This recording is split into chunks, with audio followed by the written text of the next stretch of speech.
got a question for you. Do you or someone you know have a will or a living trust?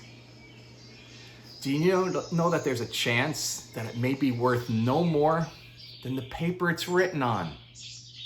Is yours one of these? So here's the thing. What you probably did is you went to a lawyer and got this document called a living trust. Congratulations. Now, I'm not saying that that's a bad idea. It's not. It may be a good thing. I have a trust. But getting a trust, then going home and putting the trust in the drawer or the safe deposit box, it may cause a problem, a big problem. I had a client call me one day. We'll call him Jimmy. That's not his real name, but we'll call him Jimmy. Jimmy told me that his elderly widowed mom recently passed away and that he's the representative of her estate. He said that his mother pretty much had all of her money in annuities through her advisor up north. He also said that she had a revocable living trust. Jimmy said that he had one sibling, a brother, and that brother, he unfortunately died last year, the year before, of a heart attack. Now, Jimmy told me he got the benefit settlements on all of the annuities right away. That's not the problem. He got the money quickly. The problem is that he got all the money.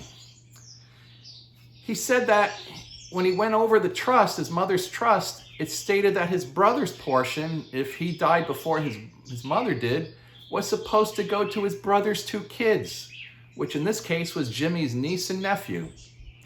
But what happened, and this happens a lot, is that the mother never changed the ownership or the beneficiary designations to her trust when her son died. In that case, when the mother died, the annuity companies paid the claim all to him, to Jimmy, as the only surviving child. I also explained that this may have been easily avoided if his mother had used what's called a per stirpes beneficiary designation for his brother. Then the niece and nephew may have received the money, but too late. It's too late to change anything. His mother already died. Jimmy said now that he's got to go see and meet with his attorney to see what can be done.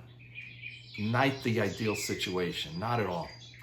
Another problem is that so many people never properly fund their trust, and then they die. This is when the problem's often discovered, after death, when it's too late to change anything. And this problem causes conflict. Conflict with the ownership and beneficiary designations of your assets. And this is where lawyers get involved, and lawyers may love to resolve conflict. When you do get a trust, you should fund it. Now, what is funding a trust? It's like changing the ownership and beneficiary designations of the assets to the trust. Things like your real estate, your business, your investments, your bank accounts, and things like that. See, unless you do, when you die, your family may find out that your trust may be worth no more than the paper it's written on. Another potential problem has to do with what assets should go into the trust and which ones shouldn't. See, not all assets should go into a trust. This is potentially a big mistake that so many people make. Often annuities, for example, should not be in a trust. Why? Because annuities may already avoid probate.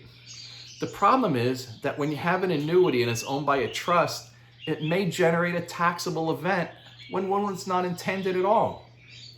You see, every case is unique here and must be considered when deciding what to put into the trust. This is something that should be coordinated with an attorney and a competent financial advisor, one that's experienced in these matters, and not all are. Another potential problem when you put an annuity in a trust is that it may take certain choices away from the beneficiaries, and this is a biggie. And it may cause extra work and more responsibilities for the successor trustee, another avoidable potential problem. Also, if you get sick or hurt and need long-term care, depending on the type of trust, the trust may do nothing to protect your money from, let's say, like a nursing home. You see, I'm not a lawyer, but when it comes to a trust, you need to speak to a competent attorney who specializes in them.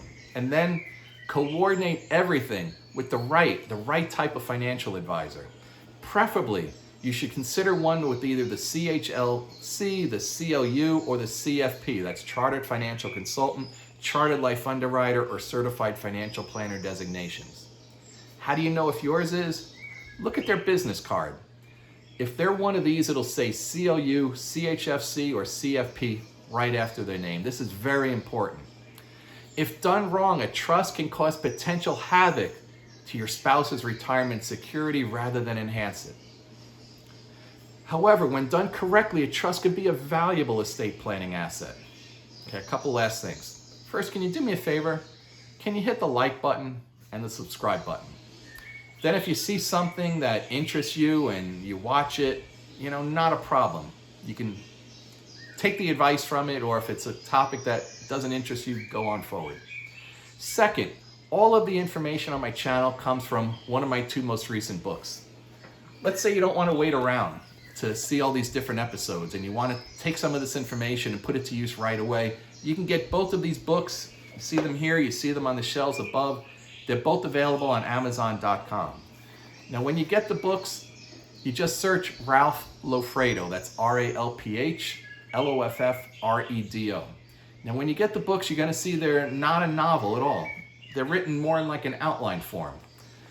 What most people do is you open them up, you go to the table of contents, you pick out a topic or a subject that interests you, that you want to find out about, and then you go to that page right away. It's an outline. You put that information to immediate use. So do me that favor. Hit the like and subscribe button, and if you like one of the books, go to Amazon and get one. One last thing. As a disclosure, I've got to give you some fine print. See, everybody's situation is different.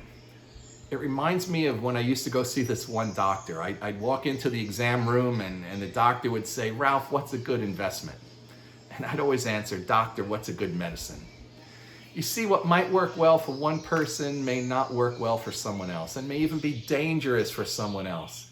Because I am and have been licensed in the financial services industry, I am required to give you this disclosure.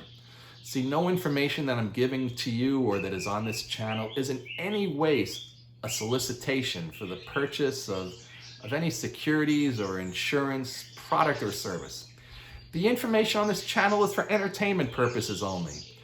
Now, as a viewer, you got to agree, you hold me harmless, myself and any company or other person harmless. None of this information is intended to be used as a source for legal or accounting advice, because I'm neither an accountant nor an attorney. When it comes to any legal or tax matters, you're urged to get advice from a competent attorney and accountant.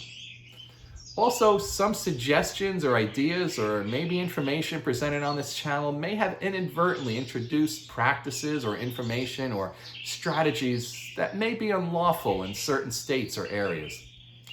When it comes to taking any specific advice or suggestions, or when it comes to investment or insurance matters, again, you're urged to meet with a competent licensed insurance or securities representative.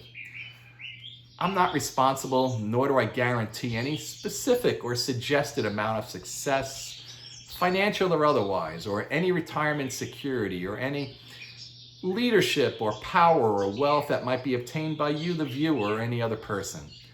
This information on this channel is simply meant to be a guide. Again, can you do me that one favor? Can you hit the like and the subscribe buttons?